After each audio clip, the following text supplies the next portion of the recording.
ఈ నీళ్లు కృష్ణా జలాలు రాయలసీమకు తీసుకుపోవాలని ఆలోచించింది మొట్టమొదటిసారిగా తెలుగుదేశం పార్టీ.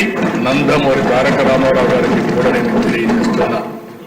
ఆ రోజు ప్రారంభించిన ప్రాజెక్టులు మీరు చూస్తే తెలుగు గంగా, హంద్రి నీవా, నగిరి గాలేరు, ఇలాంటి ఆల్ ప్రాజెక్ట్స్ అధ్యక్ష ఈ రోజు అక్కడ జరిగిన అభివృద్ధి అంతా కూడా తెలుగుదేశం పార్టీనే ప్రారంభించాం. తెలుగుదేశం పార్టీని మళ్ళీ పూర్తి చేసే పరిస్థితికి వచ్చాం. ఈ రోజు ఎన్డీఏ కూడా దాన్ని ముందుకు తీసిపోయే పరిస్థితికి వచ్చామని కూడా నేను మీకు తెలియజేస్తున్నా. ఈ రోజు ఏదైతే సాగునీటి సమస్య ఉందో దీని సాగునీటి సమస్య మీరు ఒకసారి ఆలోచిస్తే నిన్న కూడా ఈ అసెంబ్లీలో చెప్పాను.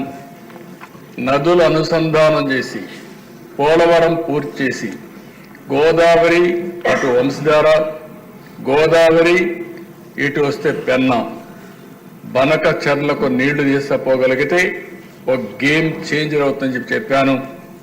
ఒక్క విషయం మీరు చూస్తే అధ్యక్ష, ఆ రోజు ఒక్క కియా మోటార్స్ రావాలంటే దానికోసం రిజర్వాయర్ కట్టాలంటే నీళ్లు కావాలంటే 1 సంవత్సరంలో కట్టి ఈరోజు ఆ రిజర్వాయర్ ద్వారా నీళ్లు ఇచ్చిన తర్వాత కియా మోటార్ వస్తే అనంతపూర్ జిల్లా ముఖ చిత్రమే మారిపోయిందంటే అది తెలుగుదేశం పార్టీ చూపించిన చొరవ అని చెప్పి కూడా నేను తెలియజేస్తున్నా.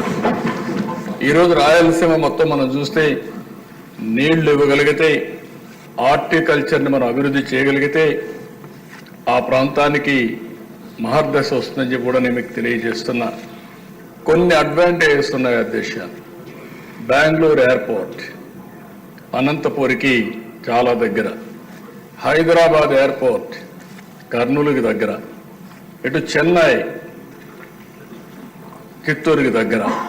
ఈ 3 అవకాశాలు ఉపయోగించుకోగలిగితే ఆ ప్రాంతాన్ని బ్రహ్మాండంగా అభివృద్ధి అయ్యే అవకాశం ఉంటుంది. ఇంకో పక్క ఇన్ఫ్రాస్ట్రక్చర్ కూడా మీరు చూస్తే రాయలసీమలో బెస్ట్ రోడ్స్ వచ్చాయంటే నేషనల్ హైవే కానీ స్టేట్ హైవే కానీ అది తెలుగుదేశం పార్టీ హయాంలోనే వచ్చాయి అధ్యక్ష. అవన్నీ కూడా ఆ రోజు ప్రతిపాదన పెట్టాం, అవన్నీ వచ్చాయి. ఇంకొక పక్క ఓర్వకల్లో ఎయిర్పోర్ట్ కట్టాం.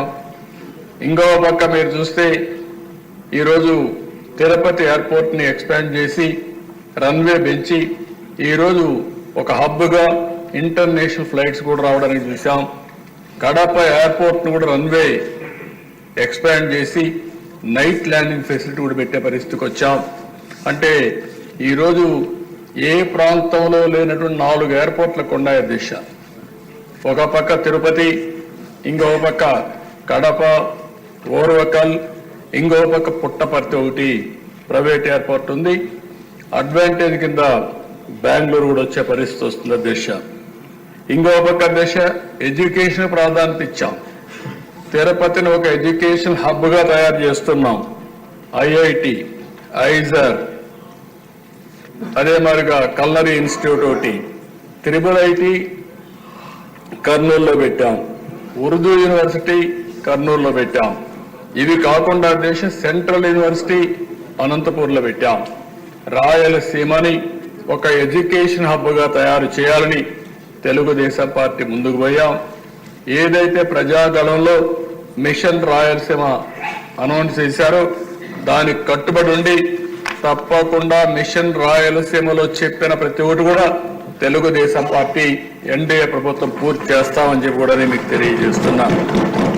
ఈరోజు అధ్యక్ష, రాయలసీమకి ఏదైతే హార్టికల్చర్ హబ్గా తయారు చేయాలని నీటి సమస్య ఉంది కాబట్టి 90%తో డ్రిప్ ఇరిగేషన్కు సబ్సిడీ ఇచ్చాం. ఆ 90% ఇస్తే గత ప్రభుత్వం దాన్ని కూడా తీసేసే పరిస్థితికి వచ్చారు.